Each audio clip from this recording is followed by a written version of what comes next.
अगर आरोप लगाया तो उत्तर भी सुन लो पहली बार। अरे भैया सुन तो लो, राम भक्तों के हत्यारो, इतना काहे व्याकुल हो रहे हो भाई मेरे? कभी ब्राह्मणों को गाली देते हो, कभी जाटों को देते हो, चोर हमेशा ऐसे चिल्लाता है जैसे चिल्ला रहे हो। चोर ऐसे परेशान होता है, चोर ऐसे ही। अरे भाई साहब देखिए देखिए, चोर ऐसे ये गलत बात तुम डर रहे हो। है। ये देखिए अब ये फैक्ट। और ये शुरू हुआ 5 लाख की चोरी से, कि 5 लाख चोरी हुई है, फिर हुआ 5 करोड़ पे पहुंचा, अब ये पहुंच गया 200 करोड़ पे। और मैं गारंटी दे सकता हूं अगर इसकी ठीक से जांच होगी तो ये 2000 करोड़ तक पहुंचेगा। और लेकिन राकेश जी, एक सवाल आपसे मैं पूछ रहा हूं और आप बीजेपी के प्रवक्ता से पूछें, जो उत्तर प्रदेश सरकार एफआईआर, गिरफ्तारी, मुठभेड़ और बुलडोजर के लिए प्रसिद्ध है, क्या कोई एफआईआर हुई है इतने बड़े घोटाले में? क्या कोई गिरफ्तारी हुई है? क्या किसी के घर पर बुलडोजर चला? क्या ये बड़ी अच्छी बात कही आप।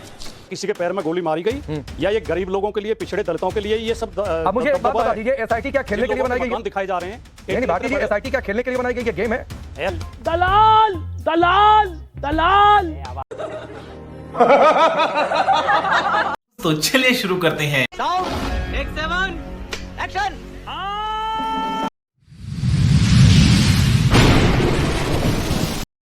नमस्कार दोस्तों, स्वागत है आप सभी का मेरे आज के इस नए वीडियो में। दोस्तों, राम मंदिर के चढ़ाव में बहुत ही भयंकर तरीके की चोरी और घोटाले का मामला सामने आया है, जिसका मुद्दा उठा रहे हैं राजकुमार भाटी और कांग्रेस के प्रवक्ता अखिलेश प्रताप सिंह। तो दोस्तों, इस बात पर बीजेपी के प्रवक्ता और गोदी एंकर को मिर्ची लग रही है, लेकिन राजकुमार भाटी ने साफ साफ कहा है इस बार आय वाय करने से बात नहीं बनेगी। इस बार आपको राम मंदिर का मुद्दा है, बिल्कुल सही तरीके से जांच करना पड़ेगा, क्योंकि जब भी कोई विपक्ष का नेता चोरी में पकड़ाता है तो आप सबसे पहले उस पर ईडी और सीबीआई के थ्रू जांच लगवाते हैं और उसे जेल में डालते हैं। लेकिन यहाँ अभी तक ट्रस्ट के लोग बाहर घूम रहे हैं और उसे कोई जेल में नहीं डाला गया है। ओनली एसआईटी का गठन करके मामले को रफा दफा करने की कोशिश कर रही है।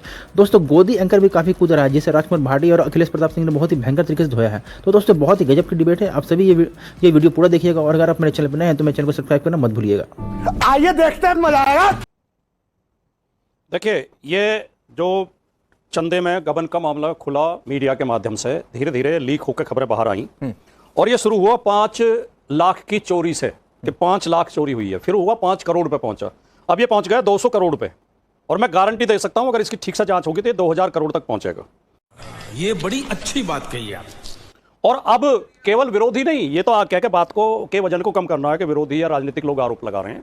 अभी जो संतोष जी नाम ले रहे थे, शंकराचार्य और मुक्तेश्वरानंद जी भी इस पे आरोप लगा रहे हैं, विनय कटियार जी भी लगा रहे हैं, ट्रस्ट जो कमल नयन दास हैं वो भी लगा रहे हैं, देवकीनंदन ठाकुर भी आरोप लगा रहे हैं, बीजेपी के नेता रजनीश सिंह भी आरोप लगा रहे हैं, स्वामी आनंद स्वरूप भी लगा रहे हैं, और सब यही नहीं, अभी और सुनिए, देने को तैयार हैं।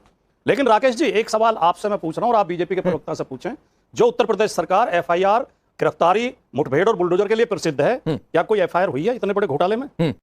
बात तो सही है। क्या कोई गिरफ्तारी हुई है? क्या किसी के घर पर बुलडोजर चला? क्या किसी के पैर में गोली मारी गई? या ये गरीब लोगों के लिए, पिछड़े दलितों के लिए ये सब? अब मुझे एक बात बता दीजिए, एसआईटी क्या खेलने के लिए बनाई गई है? दिखाई जा रहे हैं। नहीं भारती जी, एसआईटी क्या खेलने के लिए बनाई गई है? गेम है। साले का खोपड़ी तोड़ साले का। एसआईटी कम से कम 15 दिन नहीं। आपकी बात ठीक है कि एफआईआर दर्ज हुई, नहीं दर्ज हुई, एक तहरीर दी है संतोष दुबे जी ने। तो जवाब सुनो नहीं। हाँ। सवाल पूछा तो जवाब सुनो। हाँ। एसआईटी मामले को रफा दफा करने के लिए बनाई गई है। अरे बाप रे, ये तो धोती खोल रहा है। ठीक है। हाँ। हमारे नेता, समाजवादी पार्टी के शानदार नेता, जो मंत्री रहे, सांसद रहे, श्री अपने आजम खान साहब को जमीन घोटाले और किताब का नाम लेकर, यूनिवर्सिटी का नाम लेकर जेल में डाल दिया गया। जांच बाद में हुई, पहले उन्हें जेल में डाल दिया गया। ठीक है। चंपत राय बाहर रहेंगे, चंपत राय हॉस्पिटल में रहेंगे। ठीक। और असली तो नाम जो आ रहा है चंपत राय का, टिन्नू क्या है? टिन्नू चंपत राय का ड्राइवर है। ठीक है, जब ड्राइवर एसआईटी मामले को रफा दफा करने के लिए कितना गबन किया होगा आप अंदाजा लगाइए। एसआईटी रफा दफा करने के लिए बनाई है। सुप्रीम कोर्ट ठीक है, सूर्या मैथिल का भी पक्ष सुनते हैं। सीबीआई जांच करे, पहले सबसे पहले एफआईआर दर्ज हो। ठीक है। और जो आरोपी है वो जेल भेजे जाए। सुन लीजिए भाटी साहब, ये बड़ी अच्छी बात कही आप। ये ड्रामा चल रहा क्या इस उत्तर प्रदेश में? अरे नए राम भक्तों, सुन लो पहले बात को। धन्यवाद।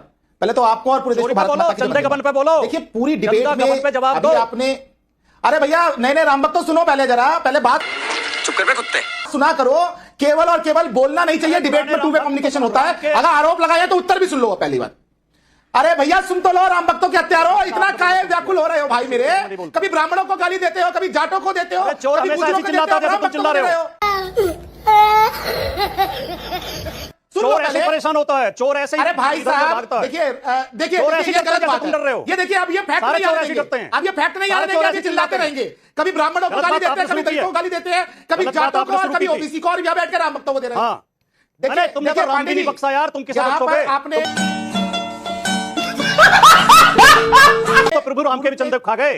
तुमसे बड़ा चोर कोई होगा दुनिया में? रह रह के बदलते हैं दिन रात नए चोले, अंदर से बड़े जालिम ऊपर से बड़े भोले। चड्ढा समझाओ इसे, समझाओ। राम भक्तों के जिनके हाथों में खून का सुनाने से जो है नाटक से पूरा काम नहीं सने हुए चलेगा, हो, चोरी पे वो जवाब यहाँ दो। बैठ के ज्ञान ना बांटे। चंदा पहली चोर चीज जेल क्यों नहीं गए ये बताओ? सुन लो पूरी बात को, बीच में क्यों बोल गबन रहे करने वाले बाहर क्यों हैं? जेल क्यों नहीं गए? ठीक है, ये एक मिनट दोहा सुनाने से भाटी काम जी, नहीं मैं इतने देर तक नहीं बीच में आ रहा था। दोहा एक बार सुना के आ जाए बात बेवकूफ उनकी बना सूर्या दिया। मैथिल की, एक बार आ जाए बात सूर्या मैथिल। 30 सेकंड बोलिए। तो मुद्दे पे बात करें। देखिए, राकेश जी से धन्यवाद मुद्दे पे बात धन्यवाद। करें। अब देखिए शब्दों- अभी अब आपने शब्दों पे पीछे आदरणीय हैं संतोष दुबे जी, मैं उनका बहुत सम्मान करता हूं। मेरे परिवार से भी एक मेरे चाचा जी ने कार सेवा में गोली खाई थी, तो मुझे पता है कि किस प्रकार का त्याग राम भक्तों ने किया। मैं उनका बहुत सम्मान करता हूं। उन्होंने तहरीर दी, अच्छी बात है। हर एक राम भक्त को अगर कहीं सुनने में आएगा तो भैया वो भी नाराज होगा। लेकिन असलियत क्या है?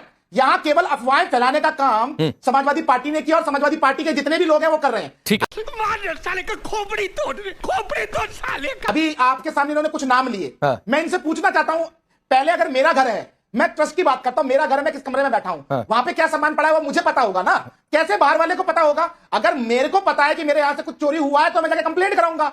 चंपत राय जी ने पहले ही इस चीज को क्लियर किया सोशल मीडिया पे, उन्होंने खुद प्रेस कॉन्फ्रेंस करके कहा कि ऐसा कोई विषय नहीं है। लेकिन हाँ। जब इस प्रकार के रामद्रोही आरोप लगा रहे हैं, उसके बाद पीएमओ ने भी एक जांच कमेटी बैठा दी, स्टेट अच्छा। गवर्नमेंट ने भी हाँ। एसआईटी बैठा दी, लोकल पुलिस ने भी एसओजी लगा दी, और लगातार इन्वेस्टिगेशन हो रही है। अगर इन्वेस्टिगेशन में इन आरोपों में कहीं पे भी कोई सच्चाई पाई जाएगी ठीक है। तो लोग जेल जाएंगे। नहीं, लेकिन कुछ तो हुआ है सूर्या मैथिल। एसआईटी तो इसलिए कुछ बता तो हुआ है रही सूर्या मैथिल। क्योंकि वो तो छुपाने के बिना लिए आग है। के धुआं तो उठा नहीं, कुछ तो हुआ है। जो लोग अच्छा, जिस तरीके एक से बात गंभीर बताइए। आरोप लगा रहे हैं, संतोष दुबे जी की बात की पांडे भी जी, जांच ना हो जाए, उनकी बात को भी क्या हम पांडे जी, हल्के एक में बात ले लें? बताइए, आरोप कौन लगा रहा है? उनकी बात को भी क्या हम हल्के में ले लें? आप भाटी जी की बात पांडे को जी, चलिए नहीं आरोप लगा कौन रहा माने, है? संतोष दुबे जी की बात को भी आप नहीं मानेंगे? ये एक बात तो उठेगी, ये सवाल आगे उठेगा। मैं अखिलेश प्रताप जी आ रहा हूं, 30 सेकंड और दे दीजिए। मनीष यादव को जरा स्क्रीन पर लाइए, मनीष यादव को जरा स्क्रीन पर लाइए। मनीष यादव, क्या अपडेट है आज के दिन का भाई? जरा बता दीजिए, कुछ समरी दे दीजिए। जांच कहां तक पहुंची, क्या नतीजा, आगे किस दिशा में जांच? देखिए, एसआईटी की टीम अभी भी राम मंदिर परिसर में मौजूद है। आज जो जांच की गई है उसकी जद में ट्रस्ट के सभी कर्मचारी हैं, जो कर्मचारी खास तौर पर कैश की प्रक्रिया से जुड़े हैं, जिनके ऊपर काउंटिंग कराने और करने का जिम्मा रहता है, उनसे पूछताछ एसआईटी की टीम ने की है। इसके अलावा जो बैंक के कर्मचारी जो आउटसोर्स पर रखे गए हैं उनको भी बुलाया गया था, उनसे भी तहकीकात हुई है, उनसे भी सवाल जवाब हुए हैं, उनसे भी जानकारी ली गई है कि हर रोज कितना चंदा आता है, कितना चंदा बैंक में जमा होता है, पर्व के दिन की स्थिति क्या रहती है, सामान्य दिनों की स्थिति क्या रहती है, फिर उसका मिलान खातों से किया जाएगा, जो उन्होंने बताया है। तो आज ट्रस्ट के कर्मचारी, बैंक के कर्मचारी की जानकारी लेने के बाद एसआईटी की टीम ने उनके परिजनों की, उनकी संपत्ति की जानकारी भी मांगी है। ये जो सवाल खड़े हो रहे हैं हाँ। कि संपत्ति बीते सालों में लगातार तेजी से बढ़ी है, तो उसको भी जांच के दायरे में राकेश लाया गया है। ठीक है मनीष, बहुत बहुत धन्यवाद। आगे आपसे अपडेट लेंगे, कुछ होगा तो जरूर आप हमसे दोबारा संपर्क करिए। अखिलेश प्रताप जी, अभी मजा आएगा ना भिड़ो। जिनकी संपत्ति ज्यादा बढ़ गई वो भी जांच के दायरे में है। अनिल मिश्रा का नाम आ रहा है, कैसे 3 मंजिला घर बन गया, स्कूटर छोड़कर कैसे कार पर आ गए, सारी चीजों की जांच चल रही है। फिर भी आप लोगों को अगर भरोसा नहीं है तो फिर यह सवाल उठ रहा है कि क्या यह चुनावी फायदा उठाने की गुंजाइश है? लगे रहिए। आरोप लगा, 5 लाख से लेकर के 3 करोड़ रुपए तक नकदी की रिकवरी भी हुई। पता ना कितने कितने लोगों ने कौन कौन सी जमीनें खरीद ली, कई करोड़ की। यही नहीं, अभी और सुनिए। और 200 से ऊपर 1250 से ज्यादा सोने चांदी और जवाहरात के हमारी जो रामशिलाएं आई थी उसका जिक्र हो रहा है। सैकड़ों करोड़, हजारों करोड़ का घोटाला, लूट की बात है। यहां से नहीं हो रहा है, शिला पूजन से हो रहा है। कितने शिलाएं आई सोने चांदी जवाहरात की, कितना चढ़ावा आया, कितना चंदा आया। 1400 करोड़ रुपए पहले चंदे का घोटाला है। छोटे मोटे आरोपों में, छोटे मोटे बातों में विपक्ष का मुख्यमंत्री हो, सांसद हो, विधायक हो, वो जेल जाता है, उसमें सीबीआई और ईडी आती है। यहां क्यों एसआईटी क्यों? अरे बाप रे, ये तो धोती खोल रहा है। सीबीआई ईडी क्यों नहीं? सुप्रीम कोर्ट, हाई कोर्ट के जज के देख रेख में जांच क्यों नहीं? ये सामान्य घटना है। विपक्ष से ज्यादा बीजेपी के लोगों ने इस बात को उठाया है। शुरुआत में उन लोगों ने बातें बताई हैं। और ये लोग बाहर क्यों हैं? ट्रस्ट के लोग हटाए क्यों नहीं गए? वो लोग गिरफ्तार क्यों नहीं किए? मुख्यमंत्रियों को और विपक्ष के मंत्रियों को आप गिरफ्तार करेंगे यह कह के कि जांच तभी निष्पक्ष होगी। अगर ये लोग बाहर होंगे तो निष्पक्ष जांच नहीं हो पाएगी। ये लोग क्यों बाहर हैं? ये बड़ी अच्छी बात कही आप। डबल स्टैंडर्ड किस लिए है? देखिए पांडे जी, आम जनता चर्चा कर रही है। चैनल को सब्सक्राइब करो पहले, हाँ जल्दी करो, मुझे